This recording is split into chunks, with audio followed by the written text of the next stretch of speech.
I was in New York on 9/11 to play a show at a famous nightclub called CBGB's. I was just getting ready to start rehearsing for that show that was going to be on the 12th.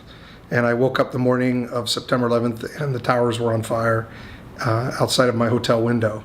And I went down and unloaded my van, which had all my musical equipment, and I went down to Ground Zero and worked for about a week and realized I was good at getting supplies together. When the Sri Lanka tsunami happened, I worked at some medical centers, came back to New York City after that, and the Hurricane Katrina happened. I got invited to go, so I went and worked with the U.S. Army rescue boats and Zodiac rafts we brought down and supplies. And after a couple weeks, after the waters went down, finally we started rescuing cats and dogs and rescued a lot of animals. Then the day I got back from Hurricane Katrina was literally the same day of the earthquake in Pakistan. Immediately had decided that I was going to go, and within a week of leaving Hurricane Katrina, I was with a group of Pakistani American doctors in the disaster zone of the earthquake. After a few months of doing that, I actually, during that time, really bonded with the children, felt kinship with the people there that had developed, and found the people to be very strong and very resilient and very tough. And I wanted to stay and help longer. A lot of people had asked me to stay, everyone from the Pakistan Army to people at UNICEF to local people in the villages were asking me to stay. And so I decided that I would register an organization under the laws of Pakistan to continue helping rebuild the healthcare system there. Since I had come working with doctors and was establishing these medical camps, we just took that into the next phase of helping the government health facilities in that area that had been destroyed to be reestablished. We have been able to help reconstitute these medical facilities and treat about 100,000 patients a year in the last almost 8 years. I think it's just a little over 600,000 patients we've treated. We've also given out food and water during the emergencies, helped with livelihood redevelopment projects, helped reestablish irrigation canals that have been cut by earthquakes and floods. These kinds of things have helped a lot of people, helped people save their crops. And so we estimate very conservatively that we have impacted the lives of about 2 million Pakistanis in their worst times of disaster. CDRS is a small organization, and 100,000 patients a year is tiny. The people that we helped, obviously it's not tiny for them. It's extremely important for them. Hopefully we can grow. Our capacity is that we could do much more if we had the funding. Working on the ground in Pakistan has been fascinating.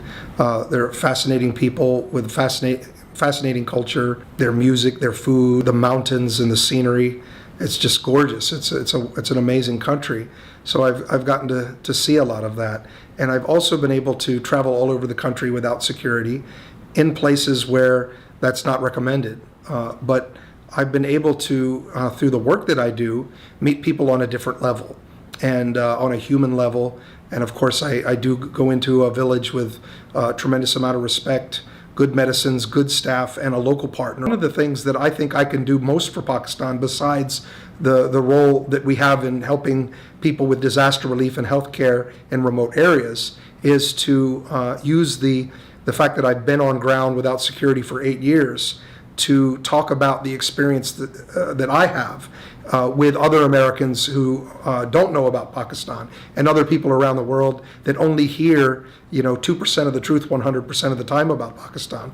All the bad news, all the problems, the terrorism. The things I can do most for Pakistan and for America and for the world is to try to make sure that wherever possible, people understand that other 98%.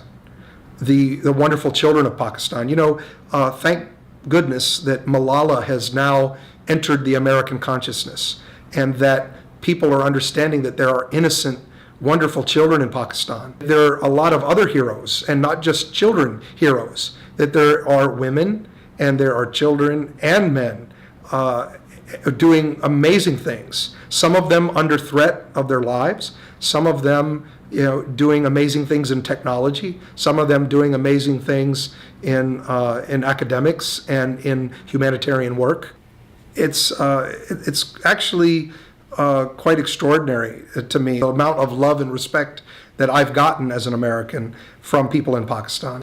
A lot of people don't realize a lot of things about Pakistan, and I'm hoping to be a source of education for them, to open up the door to knowledge of how many wonderful people are in Pakistan and how many innocent children are there, and that we shouldn't be doing the kinds of things that we're doing. Rather, I think it's healthcare, education, economic opportunity that are going to actually be the things that win the day and change hearts and minds and beat back extremism. In Pakistan, I've met people like Edie, who should be a Nobel Prize winner. He should be known, but he's not. I'm glad that Malala is a household name, but I think it's a real shame that Edie is not a household name. My staff, they're young kids from Kashmir who came out of the rubble of the earthquake, and I picked the ones that were doing the best job, and I've kept them with me. I have 50 employees, and a lot of them were on that original team with me. These kids are just as good, just as smart as any other kid. A lot of kids in Pakistan, unfortunately, cannot meet their potential because they don't have the resources, the healthcare, the education, the stability, the environment with which to prosper. And so these are things that those of us in the world who have a lot need to understand, that if we do want to create a better world, then we have to help kids like that there's millions of Malalas, and there's a lot of heroes. There is a family in Azad Kashmir that about 3 years after the earthquake, we discovered this family when the father came to me and said, my little boy, Junaid, is paralyzed, and he's 8 years old, and he's been paralyzed since he was 5 after the earthquake. And I said, well, bring the boy. I'd like to see him. I don't know if he's paralyzed because I'm not a doctor, so let's take a look with a doctor. Doctor looked at him and said, this boy's not paralyzed. Yes, he was buried under the rubble, but he didn't get injured from the rubble. He actually got meningitis. He contracted meningitis at that time, and that's what happened to him. He didn't get proper treatment. So now he was kind of laying there as if paralyzed. But the doctor said with physical therapy, some of the damage may be able to be reversed. So we took this child under our wing.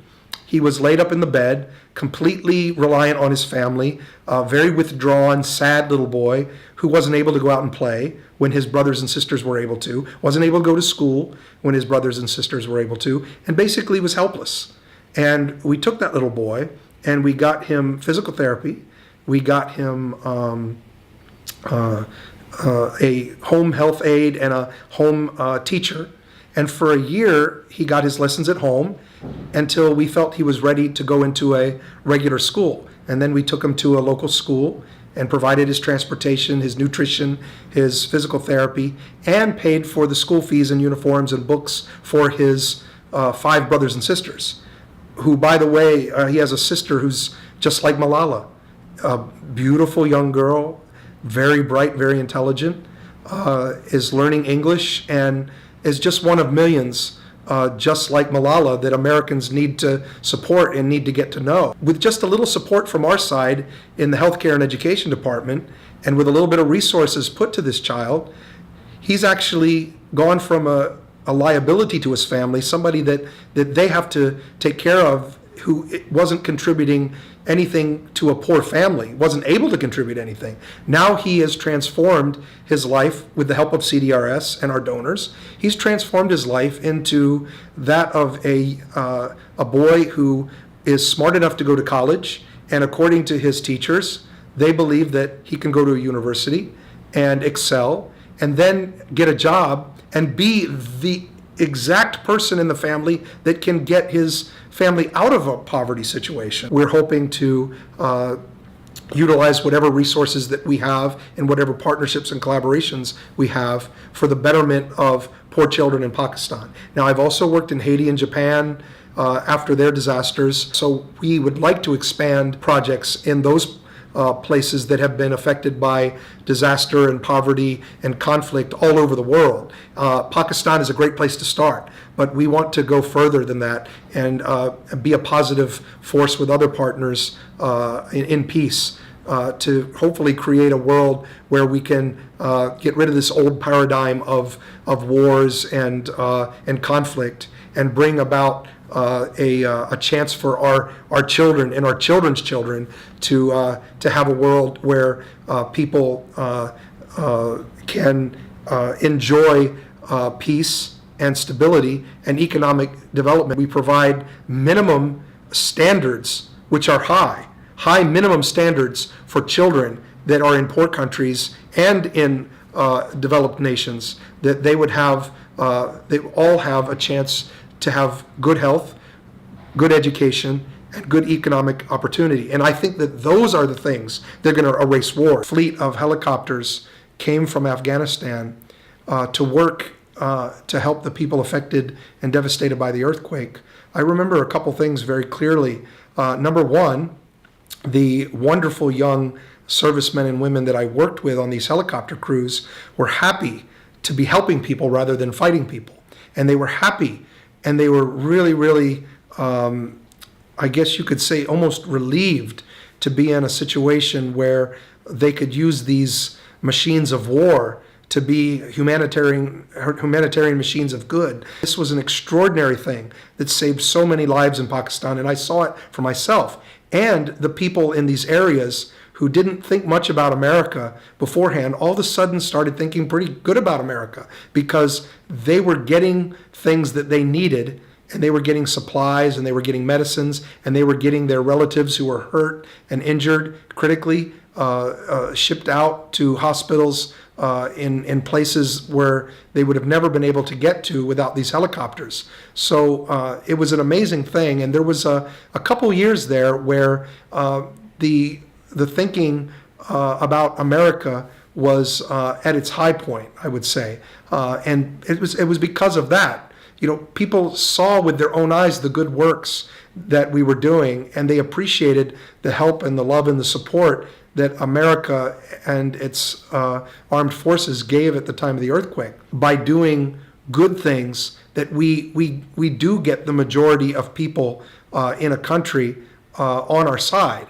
If we do good things, if we're sincere, and we actually help children and people, not only in times of disaster, but just in normal times, people that are suffering from poverty and from the hopelessness that comes with it. Do we want people to see the America that is the America that brought all those supplies to the earthquake victims with the U.S. Army Chinooks?